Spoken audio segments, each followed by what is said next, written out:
Hey, what's up, everybody? This video is part of a series of videos dealing with personal finances and personal budgeting. I'm going to put this same intro at the beginning of each video. So one, if you've already watched the intro, you can go ahead and skip to today's topic. Two, if you see my clothes change or the nice virtual background change, the reason will be because I recorded the rest of the video on a different day than I did this introductory video.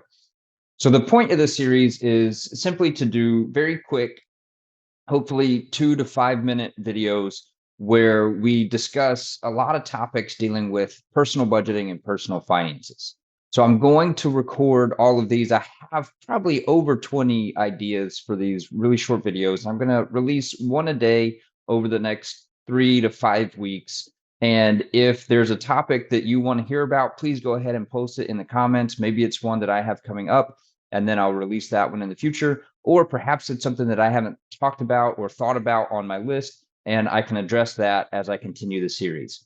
So without any further comments, let's go ahead and jump into today's topic. A question that comes up a lot when you're talking about personal budgeting is where should you put your savings? And so this could be anything from the short-term savings of we're going to save up 6 months and then pay for our car insurance, or we're going to set aside $1,000 for an emergency fund, all the way to we're saving for retirement. So there's a big range of what you're saving for, which we talked about in the savings video. So I'm going to do a pretty high level kind of summary here. First of all, I'm not a registered financial advisor. I do not give investment advice. And so I will never tell you specifically what to invest your money in. But here we're talking about kind of the general principles of where you should park your savings based on the different types of savings. So let's start with the short-term savings. The first thing you're going to want to save for is an emergency fund. So I know, if you're a Dave Ramsey fan and you're doing baby steps, the first thing to save up is $1,000 of an emergency fund. So whether you're trying to set aside 500, 1,000, 5,000, whatever you're trying to do for an emergency fund, your emergency fund should be liquid. Now, liquid, when you're talking about cash assets, just means that it's cash.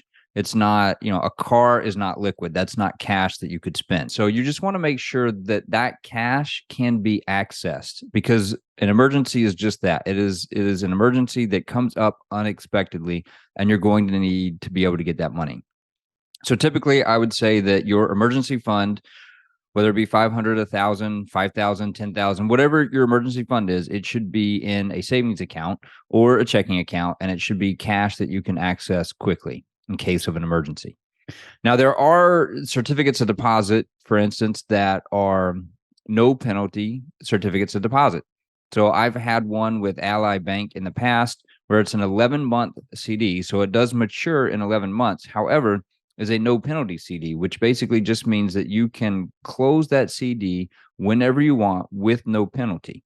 So anything that you're going to need within the next 6 months or within an unknown period of time, like the emergency fund, then it should be in an account where you can quickly access that money. The next step would be kind of those intermediate, where you're saving up for a year for a vacation. I would still maybe even put that into the short term, 12 months or less. You're going to want that in a savings or checking account or one of these no penalty CDs that you can get the money out immediately whenever you need to.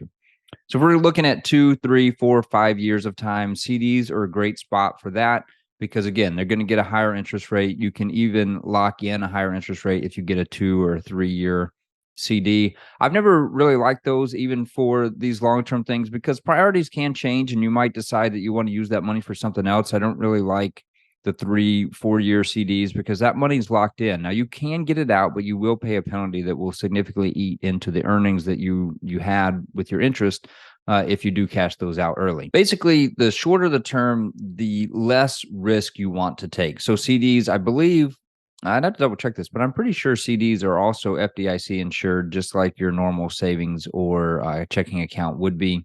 It's not an investment like stocks are. And so I'm pretty certain that those are FDIC insured as well.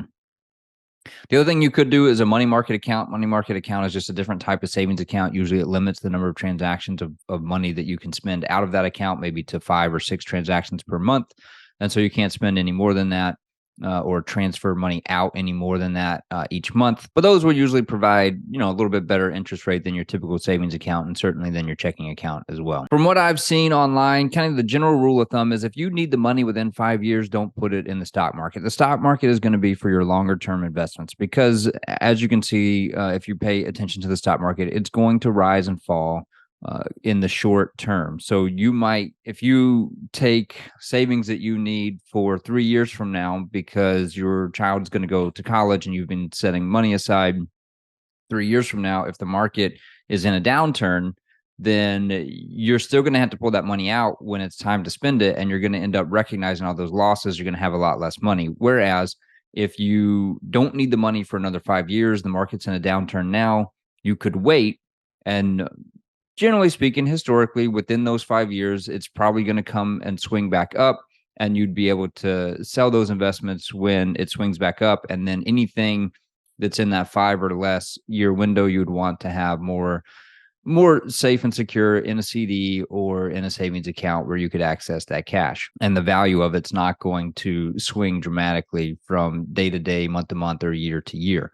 Now, if you do have a longer term horizon, 5+ years, certainly 30+ years, if you're talking about your retirement account, the stock market generally and historically speaking has been a place where the money has grown and beaten a lot of other investments. Now, of course, you could always invest in things like real estate, gold, silver, cryptocurrency. There's a lot of investments out there, but just remember the general rule of thumb. If you need it within the next 5 years, you want to reduce your risk of the volatility of the value of that investment. And if it's real short term, you want to be able to access the cash when you need it. And so you need it to be liquid. It can't be tied up in real estate if you need it within the next month, because it's going to take you a lot longer than that to sell that real estate and get that money back out of it so that you could actually use the cash. So the two pieces here are the risk tolerance based on the time horizon that you have and the ability to access that cash. Again, this was a super high level view, but those are the two key concepts that you need to remember in terms of where you're parking your savings money: liquidity, how quick can you get the cash, and risk. Is it going to be volatile? Can I handle losing some of this money? Will I have time to make that back up? My name is Brad. I'm with Wooten CPA. My goal is to bring peace to your tax and accounting responsibilities. One of the ways I do that is through these videos here on YouTube. Please like this video, share this video for others to see, and subscribe to the channel if you would. That way you're also notified when new videos come out. There will be over 20 in this series of personal finance and personal budgeting that I'm going to try to keep in that 2 to 5 minute window, so they'll be easy to digest for you. Hopefully that they are helpful for you, and I appreciate you watching the videos.